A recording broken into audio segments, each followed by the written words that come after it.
ভক্তদের আক্ষেপ যেন ফুরাচ্ছেই না। ব্রাজিলের সবচেয়ে বড় তারকা তিনি, কিন্তু মাঠের ফুটবলে নান্দনিকতার বদলে মাঠের বাইরেই অনেকটা সময় পার করছেন নেইমার জুনিয়র। প্রজন্মের অন্যতম মেধাবী এই ফুটবলারের ক্যারিয়ার বেশিরভাগ সময় পার হয়েছে হাসপাতালের বেডে। এবারের কোপা আমেরিকায় নেইমার থাকছেন না সেটা নিশ্চিত ছিল আগেই, তবুও নামটা যেহেতু নেইমার, তাকে নিয়ে আগ্রহ থাকবে এটাই খুব স্বাভাবিক।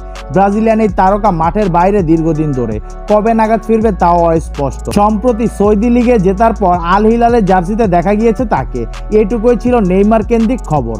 এবার অবশ্য নেইমারের দেখা পায়নি ফুটবলের দুনিয়া, কোপা আমেরিকার দলেও ডাক পাননি, ব্যস্ত আছেন রিয়াদ নিয়ে।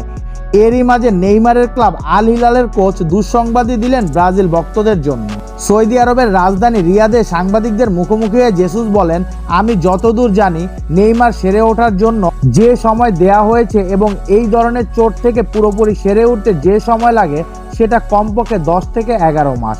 আমরা যদি হিসাব করি তাহলে প্রাক মৌসুমের প্রস্তুতি থেকে পাওয়া যাবে না তাকে। কোচের বক্তব্য থেকে এটা পরিষ্কার, চলতি মৌসুম তো বটেই, আগামী মৌসুমের শুরুতেও নেইমার জুনিয়রকে পাওয়া নিয়ে আছে সন্দেহ, যার অর্থ এই মৌসুম এখানেই শেষ তার জন্য, যেখানে পুরো মৌসুমে আল হিলালের হয়ে নেইমার খেলেছে মাত্র 5টি ম্যাচ।